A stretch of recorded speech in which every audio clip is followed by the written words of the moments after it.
नमस्कार, प्रखर राजपूत को देख रहे हैं आप। आज तारीख है 8 अप्रैल साल 2026 और इजराइल, फिलिस्तीन, लेबनान, पाकिस्तान, भारत समेत पूरी दुनिया की खबरों के साथ एक बार फिर से आपके सामने हाजिर हुआ। दोस्तों, क्या डोनाल्ड ट्रंप ईरान के आगे हार मान बैठा? क्या डोनाल्ड ट्रंप ईरान के आगे अब सरेंडर कर चुका है? और IRGC ने क्या ईरान के साथ मिलकर, यानी ईरान के हुक्मरान के साथ मिलकर इतना मारा है अमेरिका और इजराइल को कि ये दोनों सीज फायर करने पे मजबूर हो गए, या फिर ये एक सुनहरा ख्वाब है, या फिर एक कोई धोखा है? आज इसके बारे में मैं आपसे इत्मीनान से बातचीत करूंगा और किन किन शर्तों पे बातचीत हो रही है और किन किन शर्तों पे अमेरिका और इजराइल दोनों राजी हैं, किन किन शर्तों पे अमेरिका राजी है, इजराइल नहीं, किन किन शर्तों पे अमेरिका इजराइल दोनों राजी हैं लेकिन ईरान नहीं राजी है। इसके बारे में जब तक आप दोस्तों डिटेल में नहीं समझेंगे, शायद आपको ये चीज़ समझ में आएगी नहीं कि सीज फायर हुआ है तो क्या असल में रद्द अमल में आएगा या फिर नहीं आएगा, या फिर क्या कुछ होगा। यानी अगर आपको कंप्लीटली सीज फायर को समझना है तो इस वीडियो को आपको लास्ट तक जरूर देखना है। और साथ ही हम ऐसी एक वीडियो में पूरे मिडिल ईस्ट की वो तमाम बड़ी खबरें आपको बताते हैं जिन खबरों को जानना आपके लिए बिल्कुल जरूरी है। इस वजह से अगर आप केवल एक ही वीडियो में सारी चीज़ों को देखना और सुनना पसंद करते हैं तो चैनल पर अगर आप नए हैं तो वीडियो को लाइक जरूर कर लीजिएगा, चैनल सब्सक्राइब जरूर कर लीजिएगा, ताकि जब भी हम वीडियो डालें सबसे पहले वो वीडियो दोस्तों आप तक पहुंचे। तो हाल फिलहाल में इस वक्त की सबसे बड़ी खबर पूरे मिडिल ईस्ट से जो निकल के सामने आ रही है कि डोनाल्ड ट्रंप ने ऑफिशियली तौर पे ऐलान कर दिया है। और डोनाल्ड ट्रंप ने कहा कि ईरान चूंकि अब जंग नहीं चाहता है, ईरान चूंकि अब शांति का रास्ता अपनाना चाहता है, तो हम भी सीज फायर करने के लिए तैयार हैं। और ईरान ने हमको जो 10 पॉइंट भेजे थे वो 10 पॉइंट हमको मंजूर है और इस पर हम बातचीत करने को तैयार हैं। अब ईरान ने कौन से 10 पॉइंट भेजे थे एक बार मैं आपको डिटेल में समझा देता हूं ताकि आपके लिए वो चीज़ें बिल्कुल आसान हो। सबसे पहली सर दोस्तों जो ईरान ने भेजी थी वो ये है कि guarantee that Iran will not be attacked again. इसका मतलब दोस्तों बड़ा साफ है कि ईरान को ये गारंटी चाहिए, अमेरिका से लिखी बात चाहिए, मतलब एक लिखी पढ़ी कॉन्ट्रैक्ट पे साइन करना होगा अमेरिका को, जिसमें अमेरिका इस बात का वचन देगा कि आने वाले टाइम में अमेरिका कभी भी ईरान पे हमला नहीं करेगा। अब सुनिए दूसरा क्या है, permanent end of war not just a cease fire. ये ईरान की दूसरी सबसे बड़ी शर्त दोस्तों ये है कि जो सीज फायर है ये कोई 2 हफ्ते 3 हफ्ते का नहीं है, ये परमानेंट सीज फायर होना चाहिए। तीसरी सबसे बड़ी बात यह है कि end to Israel strike in Lebanon, यानी इजराइल जो लेबनान पे हमले कर रहा है, हिजबुल्लाह से लड़ाई लड़ रहा है, वो चीज़ें बंद हो जानी चाहिए और आने वाले टाइम में भी लेबनान पे कोई अटैक नहीं होना चाहिए। और चौथा और मोस्ट इंपॉर्टेंट जो जॉर्ज बुश के टाइम से चला आ रहा है कि ईरान पे जितने सेंक्शंस लगे हैं, जितने पाबंदियां लगी हैं कि ईरान कहीं ई-कॉमर्स साइट पे अपनी चीज़ों को नहीं बेच सकता, ईरान पूरी दुनिया में किसी को तेल नहीं बेच सकता, ईरान के साथ जो डील करेगा उससे अमेरिका नाराज़ हो जाएगा, अमेरिका ऊपर सेंक्शंस और टैरिफ ठोंक देगा। तो ये तमाम चीज़ें हट जानी चाहिए और ईरान के ऊपर जितने भी सेंक्शंस लगे हैं वो तमाम सेंक्शंस बंद हो जानी चाहिए। यानी आज के बाद अपने मन से आराम से ईरान कहीं भी तेल बेचे, अपने मन से ईरान के जहाज कहीं भी चले जाएं, अमेरिका या फिर इजराइल को इससे कोई आपत्ति या दिक्कत नहीं होनी चाहिए, ना ही बेचने वाले को लेके और ना ही खरीदने वालों को लेके। यानी जैसे मैं ईरान से तेल लेता हूं एज ए इंडियन, तो ये नहीं कि ईरान को कुछ ना बोले लेकिन भारत के ऊपर धीरे धीरे प्रेशर बनाना चालू कर दे कि अगर तुम ईरान से तेल लेते हो तो हम ये कर देंगे वो कर देंगे, ऐसा नहीं चलेगा। इसके अलावा दोस्तों ये भी कहा गया है कि end to all regional fights again Iranian alliance. इसका मतलब जो ईरान के संगठित लोग हैं, यानी जो एलाई ईरान से जुड़े हुए हैं, चाहे हमास हो, चाहे हिजबुल्लाह हो और चाहे हुतीज़ हो, और ख़ासकर इराक के अंदर जो इनके प्रॉक्सीज हैं वो भी, इनके साथ किसी भी तरीके का कोई भी कॉन्फ्लिक्ट ना तो इजराइल करेगा और ना ही अमेरिका करेगा। अब यहाँ पे दोस्तों आप ईरान की चालाकी देखिए।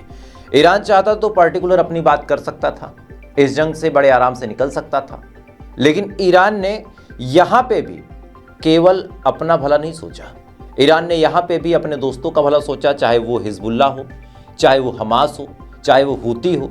इन सबके साथ उसने ये प्लान बनाया कि अगर जंग रुकेगी तो इन सबके साथ रुकेगी, अदरवाइज नहीं रुकेगी। और सुनिए इसमें एक बात और है कि Iran would reopen the straight of हार्मोज।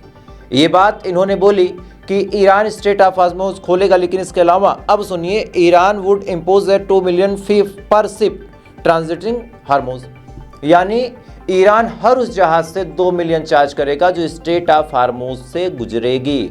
यानी यहाँ पे साफ तौर पे ईरान ने ये डिमांड की है कि स्ट्रेट ऑफ हार्मोज पे हमारा कब्जा होगा और स्ट्रेट ऑफ हार्मोज को हम as a toll tax use करेंगे और जितने भी जहाज वहाँ से गुजरेंगे उन तमाम जहाज़ों को हमें पैसा देना होगा और इस बात पर अमेरिका को कोई आपत्ति नहीं होनी चाहिए। अब सुनिए, ईरान वुड एस्टेब्लिश, मतलब वही बात है कि स्ट्रेट ऑफ हार्मोज को हम एकदम सिक्योर कर देंगे, किसी को कोई दिक्कत नहीं होगी। यानी मोटा मोटी 3-4 बातें कही कि स्ट्रेट ऑफ हार्मोज पे हमारा कब्जा होगा और उससे हम पैसे कमाएंगे, किसी को कोई दिक्कत नहीं होनी चाहिए। दूसरा ये कि इजराइल या फिर अमेरिका ना तो ईरान पे कभी हमला करेंगे, ना ही हिजबुल्लाह पे, ना हूतीस पे, ना लेबनान, मतलब कहीं भी हमला नहीं कर सकते। तीसरा ये है कि जितना भी नुकसान हुआ है उसकी भरपाई करनी पड़ेगी। जी हाँ, सबसे ज़्यादा पॉइंट चुभने वाला जो है अमेरिका के लिए कि जितना भी नुकसान हुआ है वो भरपाई करनी पड़ेगी। और सबसे इम्पॉर्टेंट ये कि जितने सेंक्शंस लगे हैं ईरान के ऊपर, जितनी पाबंदियां लगी हैं, उन तमाम चीज़ों पे अब पाबंदियां हटाई जाएं और ईरान कहीं भी खुल के डील कर सकता है। अब आपको 4 बातों में मैंने समझा दिया कि सीज फायर में 10 पॉइंट जो ईरान ने रखे। अब सुनिए कहानी। डोनाल्ड ट्रंप के पास ये प्रपोजल गया, लेकिन अब यहाँ पे मेरा दिमाग कुछ और कह रहा है, और क्या कह रहा है मैं आपको थोड़ा सा तफसील से समझा देता हूँ। यहाँ पे बार बार डोनाल्ड ट्रंप की तरफ से दावा किया जा रहा है, हर बयान में अगर आप ध्यान से देखें, कि 2 हफ्ते के लिए सीज फायर है। लेकिन ईरान का कहना यह है कि सीज फायर परमानेंट चाहिए, हमें 2 हफ्ते के लिए नहीं चाहिए। तो यहाँ पे एक कॉन्फ्लिक्ट आपको देखने को मिल सकता है कि ईरान को परमानेंट चाहिए और यहाँ पे अमेरिका प्लान कर रहा है 2 हफ्ते का। और अक्सर ऐसा होता है कि अमेरिका कहता तो है कि हम सीज फायर कर रहे हैं, बातचीत कर रहे हैं, लेकिन बीच में इंटेंस हमले भी कर सकता है। तो ऐसे हाल में ये सोच के कि हम जश्न मना लें कि सब सही हो गया, सब सही हो गया, ये थोड़ा सा बचकानी हरकत होगी। अब सुनिए, बेंजामिन नेतन्याहू का दोस्तों बयान निकल के सामने आया है और ये बयान ही इस सीज फायर की टर्म को वायलेट कर रहा है। बेंजामिन नेतन्याहू ने कहा कि ठीक है, हम ईरान पे हमला नहीं करेंगे, लेकिन लेबनान पे हमारे हमले जारी रहेंगे। और इसी के बाद दोस्तों बड़ी अपडेट निकल के सामने आ रही है कि लेबनान के ऊपर एक एम्बुलेंस पे बड़ा हमला इजराइल ने किया और इस हमले में 4 लोगों की मौत हो गई। जी हाँ, 4 लोगों की मौत हो गई। ये बात साफ तौर पे कंफर्म खबर है और ये सीज फायर के बाद की बात है। अब सुनिए, तीसरी बड़ी बात ये है कि आज सीज फायर से चंद मिनट पहले, मतलब एक तरफ तो बातचीत चल रही थी, इसके ठीक चंद मिनट पहले आज बड़ा हमला सऊदी अरब पे हुआ है। सऊदी अरब में एक जगह लगती है अल जुबैल इंडस्ट्रियल एरिया, यहाँ पे सऊदी अरब की इंडस्ट्री है, वहाँ पे बड़ा हमला हुआ है। और उसके अलावा जो दुबई है वहाँ पे भी बड़ा हमला हुआ है।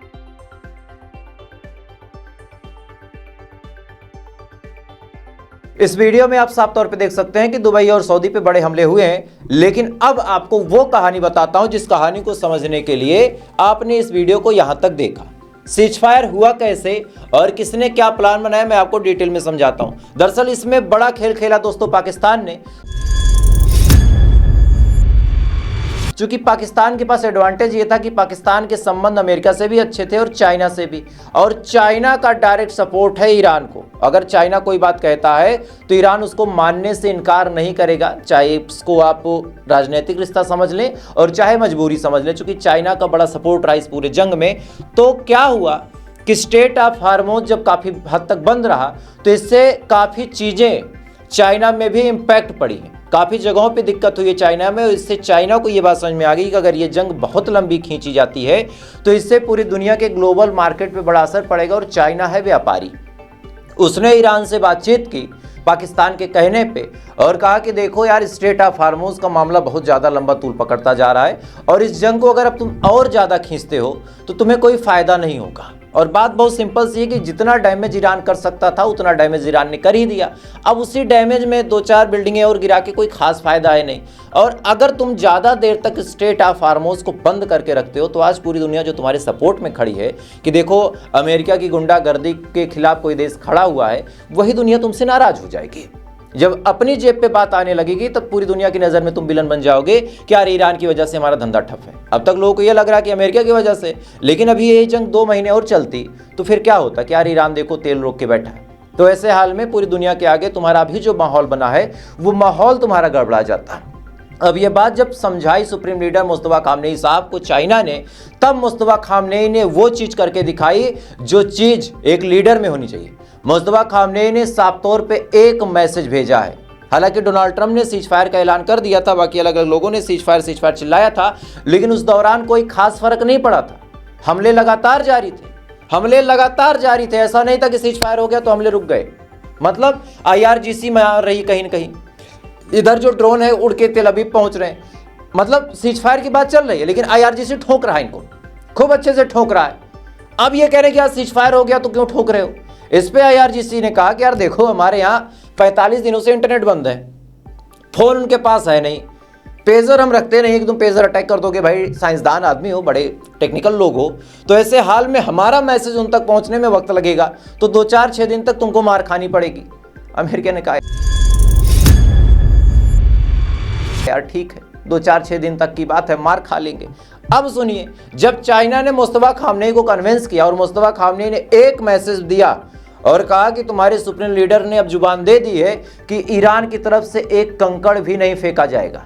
अब जैसे ही ये बात IRGC के लोगों तक पहुंची, एक कंकड़, लिटरली बता रहा हूं, उसके बाद IRGC ने एक कंकड़ तक ना अब कहीं इजराइल पे फेंका, ना कतर पे फेंका, ना दुबई पे फेंका, ना सऊदी पे फेंका, यानी एक कंकड़ तक नहीं फेंका। और दोस्तों ये होती है सुप्रीम लीडर की पावर, ये होती है सुप्रीम लीडर की ताकत। और इसमें सबसे ज्यादा अगर किसी को घाटा लगा दोस्तों तो डोनाल्ड ट्रंप को लगा। चूंकि कहानी ये है कि अब डोनाल्ड ट्रंप के अपने दोस्त ही नाराज हैं। दुबई पाकिस्तान से अलग भिड़ गया। दरअसल दुबई और कतर का मन था कि भाई साहब हमारा बड़ा नुकसान हुआ है, सऊदी का भी मन था, क्योंकि देखिए सऊदी के साथ डिफेंस डील थी पाकिस्तान की, और दुबई से पैसे लिए थे पाकिस्तान ने, तो दुबई और सऊदी अरब का मन था कि इस डील में कहीं ना कहीं हमारा भी एक एंगल डाला जाए कि स्ट्रेट ऑफ हार्मोज जो है उससे कुछ पैसे हमें भी मिले, क्योंकि हमारा बड़ा नुकसान हुआ। लेकिन पाकिस्तान ने इस 10 पॉइंट में कहीं भी सऊदी दुबई का नाम नहीं लिया, और इस बात से दोस्तों काफी नाराज हैं ये लोग। अब इनको चाहिए इनका कंपनसेशन। तो जिस जंग को आप बड़ी आसानी से सिमटते हुए देखना चाहते हैं, उतनी आसान चीज नहीं है, क्योंकि अब ये प्रेशर बनाएंगे डोनाल्ड ट्रंप पे कि भैया तुम्हारे सैनिक हमने अपने यहाँ क्यों रखे थे, इसीलिए रखे थे कि हमारी हिफाजत हो सके, और तुम वो करने में फेल हो गए, तो या तो हमको हमारा पैसा दे दो जितना हमारा नुकसान हुआ है, या फिर हमें छोड़ के तुम चले जाओ हमारी जमीन को। और अमेरिका जमीन तो छोड़ेगा नहीं, क्योंकि उसकी आदत है कब्जा करने की, जहां घुसा कहां जल्दी निकला। तो ऐसे हाल में वो पैसे देने की बात करेगा, फिर वो अपनी जेब से तो खर्च करेगा नहीं अमेरिका, तो फिर वो ईरान के ऊपर दबाव बनाएगा कि नहीं कुछ पैसा इनको भी कमाने दो। ईरान कहेगा भाड़ में जाओ, हमें क्या गर्ज पड़ी है कि हम कमाने दें। अब ईरान दोस्तों जब ये बात बोलेगा तब फिर क्या होगा। ये जो 2 हफ्ते बातचीत चलनी है, आप ये मत समझ लीजिएगा कि ये 2 हफ्ते परमानेंट अब खत्म है, मतलब यहाँ बातचीत होगी, बातचीत करने के बाद सीज फायर हो जाएगा। भैया वही सेम बातचीत आज से 2 साल पहले से चल रही है हमास और इजराइल के बीच। हर बार लगता है कि सीज फायर है, कभी 15 दिन का, कभी 20 दिन का, कभी 1 महीने का, लेकिन उसके बाद कुछ होता नहीं है। उसके बाद आप सीरियसली समझ लीजिए दोस्तों, कुछ होता नहीं है। और इसीलिए बार बार कह रहा हूं कि ये एक सुनहरा धोखा भी हो सकता है, क्योंकि मैं भी 2 हफ्ते के लिए इजराइल को भी हथियार बनाने का मौका मिल जाए, अमेरिका को भी मौका मिल जाए, क्योंकि अमेरिका ने अपने इतने प्लेन गंवाए हैं, इतना नुकसान अमेरिका को हुआ है कि अमेरिका भी उस नुकसान की भरपाई के लिए भटकेगा जरूर। क्योंकि स्ट्रेट ऑफ हार्मोज के बारे में अभी बयान निकल के सामने आया डोनाल्ड ट्रंप का, और ये बयान मैं आपको शुरू में बता देता, लेकिन तब तक पूरा माहौल नहीं बन पाता। अब सुनिए क्या कहा डोनाल्ड ट्रंप ने। डोनाल्ड ट्रंप ने साफ तौर पे कहा कि स्ट्रेट ऑफ हार्मोज हमारे भी तो पास हो सकता है। अब पत्रकार ने पूछा इसका क्या मतलब साहब। इन्होंने कहा यार कि हमने जंग जीत ली। पहली बात तो इन्होंने खुद से खुद को बधाई दे दी और कहा कि हमने जंग जीत ली। अब ये बात जब बोली तब पत्रकार ने कहा कि इसका क्या मतलब। तब इन्होंने कहा कि देखो इसका मतलब ये है कि जरूरी थोड़ी ना है कि स्ट्रेट ऑफ हार्मोज से ईरान पैसा कमाए, हम भी टैक्स लगा सकते हैं स्ट्रेट ऑफ हार्मोज पे।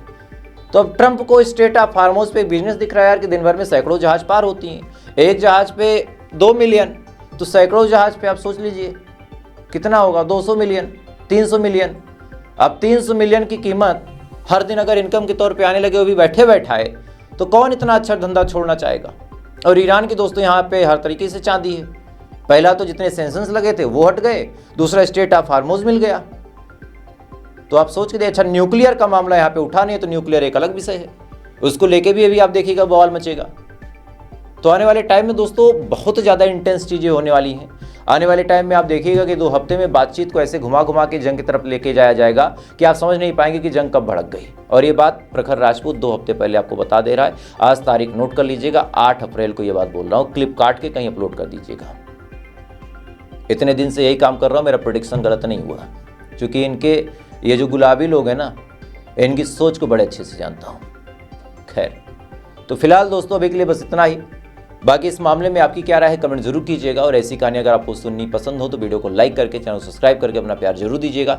बाकी थोड़ी देर बाद आपसे फिर मुलाकात होगी ऐसी किसी खबर के साथ। तब तक आप अच्छे रहें, खुश रहें, अपना ख्याल रखिए, अपने देश का ख्याल रखिए। जय हिंद, ऊपर वाला आपकी बात करें।